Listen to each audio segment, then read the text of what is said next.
नमस्कार Odia news editorial को स्वागत करुच्ची मो प्रसाद। आज आलोचना करवा आम एक आर्टिकलटे व्यक्ति नुहे देश सर्वोपरि लेखक होउछंती बृहस्पति सामल महोदय। आसंतु पढ़िबा।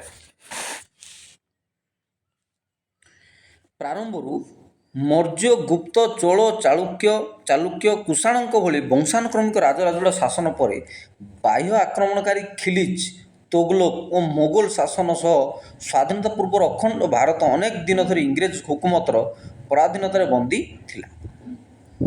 आम देश को अनेक राजा मान सब शासन कर मौर्य गुप्त चोल चालुक्य कुषाणक भली वंशानुक्रमिक राजराजुड़ शासन पर बाह्य आक्रमण कले मुस्लिम लोक जमी खिलिज तोगलोक मोगल शासन सह स्वाधीनता पूर्व अखंड भारत अनेक दिन धरी इंग्रेज हुकूमतर पराधीनतार रही आसला। इंग्रेज माने भारत को पाकिस्तान आउ हिंदुस्तान करके चलीगले।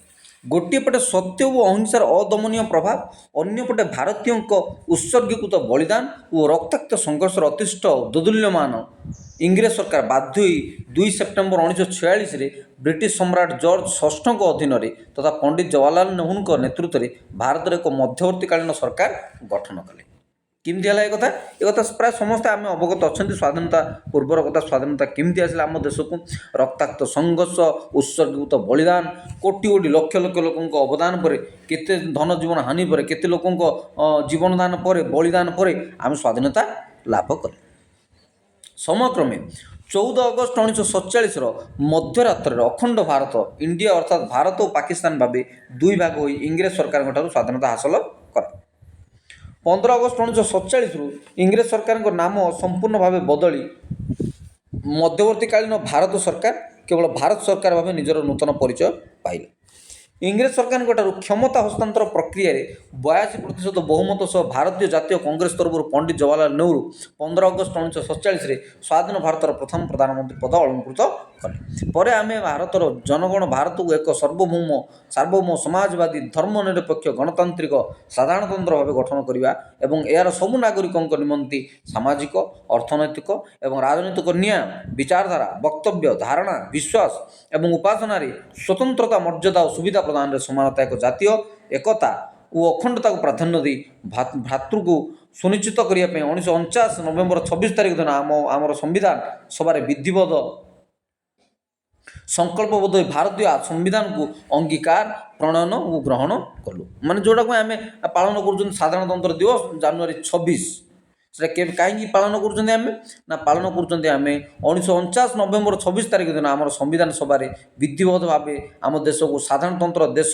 बा एक गणतांत्रिक देश गणतंत्र देश हिसाब से आम संविधान ग्रहण कलु अंगीकार कलु तेणु साधारणतंत्र दिवस बा गणतांत्रिक दिवस हिसाब से पालन कराए। संविधान प्रणयन पर 25 अक्टोबर 1951 रु 21 फेब्रुआरी 1952 मध्य स्वाधीन भारत प्रथम साधारण निर्वाचन अनुष्ठित है। केबे हला एटा 25 अक्टोबर 1951 रु 21 फेब्रुआरी 1952 51 रु 52 25 अक्टोबर 21 फेब्रुआरी भितर भारत प्रथम साधारण निर्वाचन अनुष्ठित है। मोट 489 आसन रु 364 अर्थात 74.43% आसन जीति भारतीय जातीय कांग्रेस पंडित जवाहरलाल नेहरू प्रधानमंत्रित्व प्रथम गणतांत्रिक सरकार भाव क्षमतासीन है।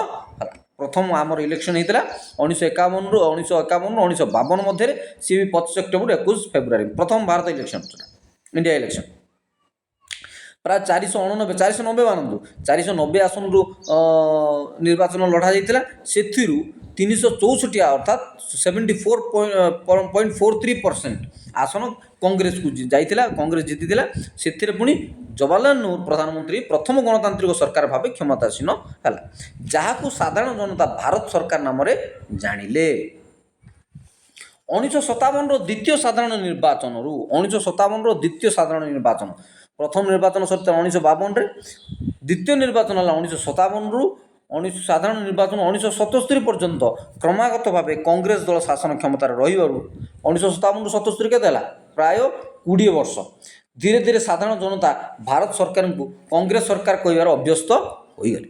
1977 ମୋରାରଜୀ ଦେଶାଇଙ୍କ ନେତୃତ୍ୱରେ ଜନତା ଦଳ ସରକାର ଗଢ଼ିବା ପରେ ଲୋକମୁଖରେ ଭାରତ ସରକାର ନାମ ଜନତା ସରକାର ହୋଇଗଲା। କି ସରକାର ହେଲା? ଜନତା ସରକାର ହେଲା। ସେହିଭଳି ଭାବେ ଭାରତୀୟ ଜନତା ପାର୍ଟି ବା ଭାଜପା ଶାସନ ସମୟରେ ଲୋକେ ଭାଜପା ସରକାର ବୋଲି କହିବାରେ ବ୍ୟସ୍ତ ରହିଲେ।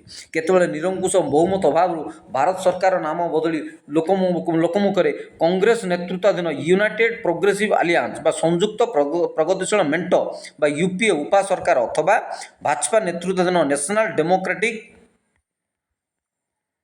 ଆଲିଆନ୍ସ ବା ଜାତୀୟ ଗଣତାନ୍ତ୍ରିକ ମେଣ୍ଟ ବା ଏନ୍ଡିଏ ସରକାର ନାମରେ ବେଶ ପରିଚିତ ପରିଚୟ ସାଉଁଟିଲା। ହେଲେ ସମୟ ବଦଳିବା ସହ ପରିବ୍ୟାପ୍ତ ଭାରତ ସରକାରଙ୍କ ନାଁ ଶାସକ ରାଜନୈତିକ ଦଳମାନଙ୍କ ନାଁ ଠାରୁ ଆହୁରି ତଳକୁ ଖସି ଏବେ ଶାସକ ମୁଖ୍ୟଙ୍କ ନାଁରେ ବେଶୀ ପରିଚିତ ହେବାରେ ଲାଗିଛି। ଏତେ ସବୁ କାହାଣୀ ମୁଁ ଆପଣଙ୍କ ଆଗରେ କହୁଛି, ତାର ଅର୍ଥ ହେଲା ସରକାର ଗୋଟେ ବ୍ୟକ୍ତିକନ୍ତ୍ରିକ ହେବା ଉଚିତ ନୁହଁ। ସେଇ କଥାକୁ ଆମେ ପହଞ୍ଚୁଛନ୍ତି କ'ଣ? ସରକାରଙ୍କ ନାଁ ଶାସକ ରାଜନୈତିକ ଦଳମାନଙ୍କ ନାଁରୁ ଆହୁରି ତଳକୁ ଖସି ଏବେ ଶାସକ ମୁଖ୍ୟଙ୍କ ନାଁରେ ବେଶୀ ପରିଚିତ ହେବାରେ ଲାଗିଛି। ବୁଝିଗଲେ କଥାଟା? ଚାଲନ୍ତୁ ଆଗକୁ ପଢ଼ିବା। ସାମ୍ପ୍ରତିକ ପରିସ୍ଥିତିରେ ଆମେ ଭାରତ ସରକାର ବା ଓଡ଼ିଶା ସରକାର ନ କହି ଏବେ ମୋଦି ସରକାର ବା ନବୀନ ସରକାର କହିବାରେ ବେଶୀ ଆତ୍ମତୃପ୍ତି ଲାଭ କରୁଛୁ। ସେହିପରି ଉତ୍ତରପ୍ରଦେଶରେ ସରକାର ନ କହି ଯୋଗୀ ସରକାର କହୁଛୁ। ରାଜନେତା ବୁଦ୍ଧିଜୀବୀ ସମସ୍ତେ ଯେମିତି ଗୋଟିଏ ଡଙ୍ଗାରେ, ଆଗରୁ ଲୋକେ ଯେ ନେହେରୁ ସରକାର, ଇନ୍ଦିରା ସରକାର କି ବାଜପେୟୀ ସରକାର ବୋଲି କହୁନଥିଲେ, ସେ କଥା ନୁହଁ, କହୁଥିଲେ। ହେଲେ କାଁ ଭାଁ କେବେ କେମିତି ଯାହା ଏବେ ମାତ୍ରାଧିକ ଅଧିକାଂଶ ରାଜ୍ୟ ଆଜି ଏଭଳି ମାନସିକତାରେ ଯଥେଷ୍ଟ ପ୍ରଭାବିତ। ସେହିଭଳି ଭାରତବାସୀଙ୍କ ପାଇଁ ଭାରତ ସରକାର ନୁହେଁ, ବରଂ କେବଳ ମୋଦି ହିଁ ସବୁକିଛି। ଏବେ କେନ୍ଦ୍ର ସରକାରଙ୍କର କୌଣସି ଗ୍ୟାରେଣ୍ଟି ନାହିଁ। ଫିର୍ ଏକବାର ମୋଦି ସରକାର ନାରା ସହ ଭାଜପାର 2024 ନିର୍ବାଚନ ଇସ୍ତାହାର ହେଉଛି ମୋଦିଙ୍କ ଗ୍ୟାରେଣ୍ଟି। ପ୍ରଶ୍ନ ଉଠେ, କେମିତି ଆମେ ସମସ୍ତେ ଧୀରେ ଧୀରେ ଏତେ ବ୍ୟକ୍ତିକେନ୍ଦ୍ରିକ ହୋଇଯାଉଛନ୍ତି ଓ କାହିଁକି ଏକ ନିର୍ବାଚିତ ଗଣତାନ୍ତ୍ରିକ ସରକାରକୁ ଜଣେ ବ୍ୟକ୍ତିବିଶେଷଙ୍କ ନାଁରେ ସୀମିତ କରିବା ସତରେ କେତେ ଯୁକ୍ତିଯୁକ୍ତ? ଏଇଟା ଚିନ୍ତା କରିବା ଦରକାର। ସରକାର ଜଣେ ବ୍ୟକ୍ତିବିଶେଷଙ୍କ ଦ୍ୱାରା ଚାଲେନି। ସରକାର କିଛି ଲୋକଙ୍କ ଦଳ ହେତୁ ଚାଲେ, କିନ୍ତୁ ଦଳ ଗୋଟେ ଲୋକଙ୍କୁ ମୁଣ୍ଡରେ ବସାଇବାଟା କେତେ ଦୂର ଠିକ୍ଠାକ୍? ଠିକ୍ ଅଛି, ଦଳର ଜଣେ ମୁଖ୍ୟ ରହିବା ଦରକାର, କିନ୍ତୁ ଗଣତାନ୍ତ୍ରିକ ସରକାରକୁ ଜଣେ ବ୍ୟକ୍ତିବିଶେଷଙ୍କ ନାମରେ ସୀମିତ କରିବା ସତରେ କେତେ ଯୁକ୍ତିଯୁକ୍ତ?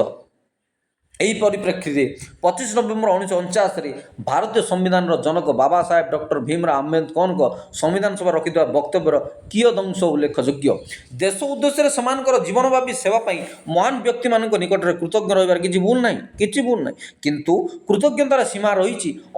ଆଇରିଶ ଦେଶଭକ୍ତ ଡାନିଏଲ ଓ କେନେଲଙ୍କ କହିବା ମୁତାବକ ସମ୍ମାନ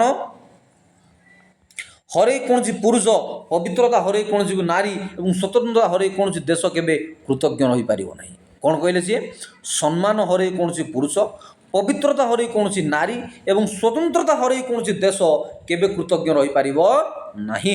ଏହି ସତର୍କତା ଅନ୍ୟ କୌଣସି ରାଷ୍ଟ୍ରଠାରୁ ଭାରତ ପାଇଁ ବେଶୀ ଜରୁରୀ, କାରଣ ବିଶ୍ୱର ଅନ୍ୟ କୌଣସି ରାଷ୍ଟ୍ର ତୁଳନାରେ ଭକ୍ତି ବା ବ୍ୟକ୍ତି ପୂଜନ ଭାରତୀୟ ରାଜନୀତିରେ ଏକ ଅପ୍ରତିମ ପରିମାଣରେ କାର୍ଯ୍ୟ କରେ। ଧର୍ମରେ ଭକ୍ତିଭାବ ଆତ୍ମାରେ ମୋକ୍ଷ ପ୍ରାପ୍ତି ନିମିତ୍ତ ଏକ ଧର୍ମପଥ ହୋଇପାରେ। ଧର୍ମରେ ଭକ୍ତିଭାବ ଆତ୍ମାରେ ମୋକ୍ଷ ପ୍ରାପ୍ତି ନିମନ୍ତେ ଏକ ପଥ ହୋଇପାରେ, କିନ୍ତୁ ରାଜନୀତିରେ ଭକ୍ତି ଅଥବା ବ୍ୟକ୍ତି ପୂଜନ ଗଣତନ୍ତ୍ର ଅଧପତନ ଓ ସମ୍ଭାବ୍ୟ ଏକଛତ୍ରବାଦର ପଥ ସୁଗମ କରିଥାଏ। ଟିକିଏ ନିରେଖେଇ ଦେଖିଲେ 75 ବର୍ଷ ପରେ ମଧ୍ୟ ଆଜି ଆମ୍ବେଦକରଙ୍କ ଏହି ଉକ୍ତିର ପ୍ରାସଙ୍ଗିକତା ସ୍ପଷ୍ଟ ବାରି ହୋଇଯାଉଛି। ସେଦିନ ସେ ଯାହା ସବୁ ଆଶଙ୍କା କରିଥିଲେ ଆଜି ସେସବୁ ଜଳ ହିଁ ଦେଖାଯାଉଛି। ରାଜନୀତିରେ ସମାନତା କଥା କହି ଆମେ ସାମାଜିକ ଓ ଅର୍ଥନୈତିକ ଜୀବନରେ ଅନେକ ଅସମାନତାକୁ ପ୍ରଶ୍ରୟ ଦେଇସାରିଛୁ। ରାଜନୀତିରେ ଗୋଟିଏ ମଣିଷ ଗୋଟିଏ ଭୋଟ ଗୋଟିଏ ମୂଲ୍ୟାଙ୍କନ କଥା କହି ସାମାଜିକ ଓ ଅର୍ଥନୈତିକ ଜୀବନରେ ଗୋଟେ ମଣିଷକୁ ଭିନ୍ନ ଭାବେ ମୂଲ୍ୟାଙ୍କନ କରି ଆମେ ଅନେକ ବିରୋଧାତିକୁ ଆମନ୍ତ୍ରଣ କରିସାରିଛୁ। ସମାନତା ଓ ଅସମାନତାର ଏଭଳି ଅସଙ୍ଗତି ଓ ପାରସ୍ପରିକ ବିରୋଧାତି ଭାରତୀୟଙ୍କ ସାମାଜିକ ଅର୍ଥନୈତିକ ଜୀବନ କେତେଦିନ ଆଉ ଚାଲିବ, ତାହା ଏକ ବଡ଼ ପ୍ରଶ୍ନ। କ୍ରମବର୍ଦ୍ଧିଷ୍ଣୁ ଅସଙ୍ଗତି ଉଭୟ ଗଣତନ୍ତ୍ର ଓ ସମ୍ବିଧାନକୁ ବିପଦରେ ପକାଇବା ସୁନିଶ୍ଚିତ। କ'ଣ କହିଲେ ସିଏ? କ୍ରମବର୍ଦ୍ଧିଷ୍ଣୁ ଅସଙ୍ଗତି ଉଭୟ ଗଣତନ୍ତ୍ର ଓ ସମ୍ବିଧାନକୁ ବିପଦରେ ପକାଇବା ସୁନିଶ୍ଚିତ।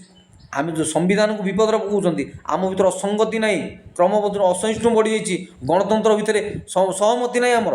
ଆମ୍ବେଦକରଙ୍କ ମତରେ ଏସବୁ ବିରୋଧୋକ୍ତିର ଯଥାଶୀଘ୍ର ମୂଳୋତ୍ପାଟନ ହେବା ଜରୁରୀ, ନହେଲେ କ୍ରମାଗତ ଅସମାନତାର ଶିକାର ହେଉଥିବା ଉତ୍କ୍ଷିପ୍ତ ଜନଗଣ ସାମ୍ପ୍ରତିକ ଗଣତନ୍ତ୍ରର ଢାଞ୍ଚାରେ ପରିବର୍ତ୍ତନ ଆଣିବାକୁ ବାଧ୍ୟ ହେବେ। କାରଣ ବ୍ୟକ୍ତିବିଶେଷ ନୁହେଁ, ଦେଶ ହିଁ ସର୍ବୋପରି।